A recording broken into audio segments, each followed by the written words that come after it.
Nutrition at the Seniors Health Team at Trillium, and today I'm going to talk to you guys about how to prevent falls. Falls are extremely common in seniors. 1 in 3 people over the age of 65 in the community fall every year. And what's more worrisome is that these falls are recurrent. They fall more than once every year. If you look at the table on the right side, this is a Public Health Agency of Canada data from 2005, and you see that seniors over the age of 65 comprise 60% of people in all age group who fall. And as you grow older, the prevalence of falls increases dramatically, so much so that after the age of 85, seniors over 85 comprise 70% of people who fall. Falls have severe physical consequences on the life of the elderly. 10% of seniors who fall suffer major injuries. And by major injuries, I mean fractures.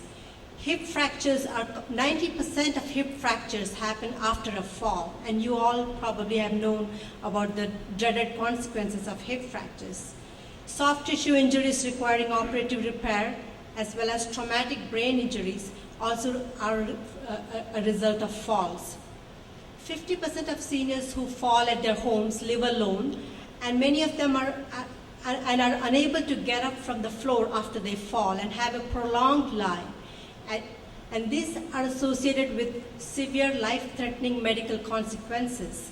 For example, seniors who have been on the floor for more than 6 to 8 hours can break down their own muscles, and these muscle protein breakdown products can result in heart attacks or kidney failures.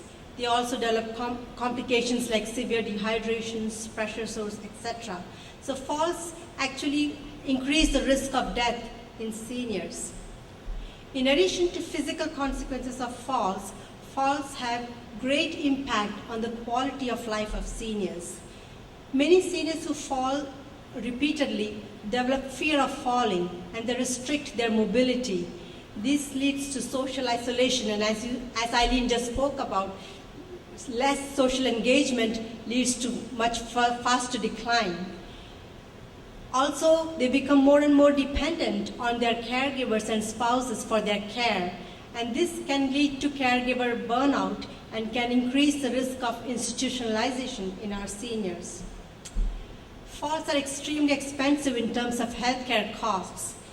10% of emergency department visits by seniors are after falls.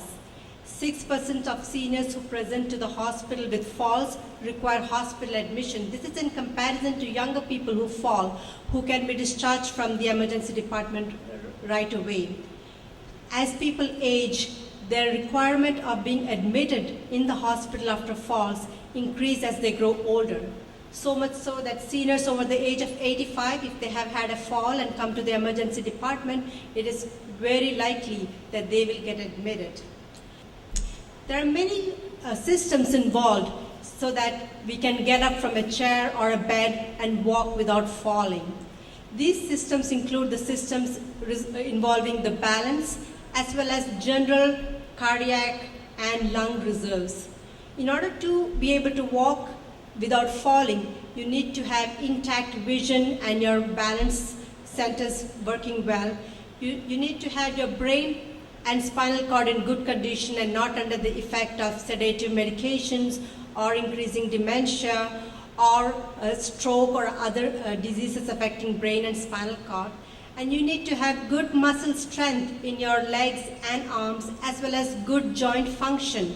And as you see, all these systems do get affected as people age. We accumulate age-related impairment in our vision, in our balance systems, more dementias, more strokes and Parkinsonism, more osteoarthritis, and so forth. So in general, as we grow older, we become more vulnerable to falls, both because of increasing age as well as increasing diseases that we accumulate, like diabetes, heart disease, stroke, etc. This is a very good slide which helps me summarize what makes people fall. We already talked about intrinsic factors or the inherent vulnerability as a senior for falling. But in addition to that, there could be environmental factors, things inside your home or in your environment like clutter or loose rugs or slippery bathroom or improper footwear, as well as some precipitating cause like a new medical illness or a new medication or any kind of change in your environment. And all these processes come together and cause a senior to fall. So it's never a single cause for fall, but it's a multiple systems and multiple factors coming together. So there were lots of studies looking at risk factors for falls. So they compared seniors who did not fall compared to seniors who did fall to find out what were the strongest risk factors associated with falls. So this was a recent study from 2010 actually. So they found that the strongest risk factors for a senior to fall was having had one or more falls in the last year, having any impairment in the strength, gait, or balance, or using psychoactive medications like sedative medications or sleep medications, or being on more than 4 medications. There are many other risk factors also commonly associated with falls in seniors. And I don't have to read up the whole list, but as you can see, many seniors develop more than one of these risk factors like functional impairment, cognitive impairment, visual impairment, depression, diabetes, arthritis, pain, etc. There are different medications that have been found to be associated with falls, and there was a recent study last year looking at what were the medications that had the strongest association with falls. And 9 classes of medications were found to be associated with falls, but among them, the most common ones were the sleeping pills, the lorazepam, the Ativan, the antipsychotic medications which many seniors do need when they develop behavioral changes with dementia, the pain medications like opioid medications, etc. So what can we do to prevent or reduce falls? Is anything found to be effective? There are different kinds of interventions that have been studied. There are 2 different classes of interventions.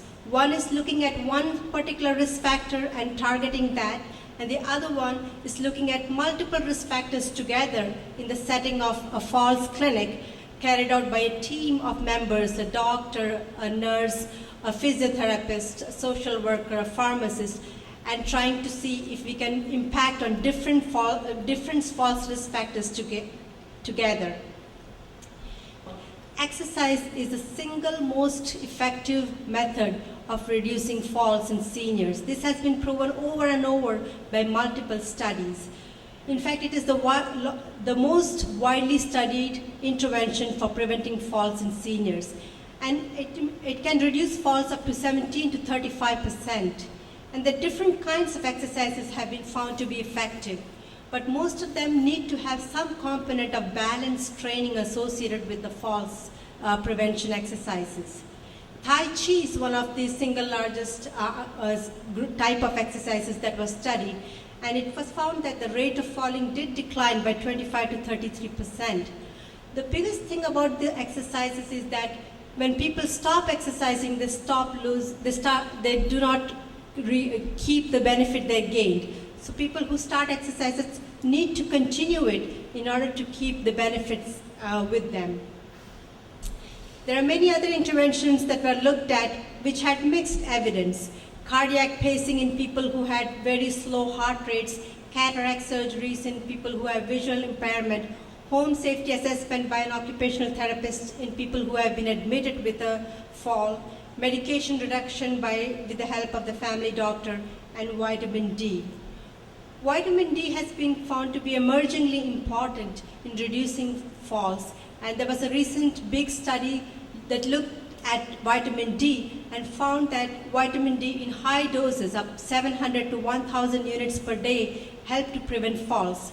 However, I must say that there was one study published this month that said that once a year, 50,000 units of vitamin D did not prevent falls. So there are still 1,000 units per day has still been considered is what's recommended to prevent falls. Thank you very much for your kind attention.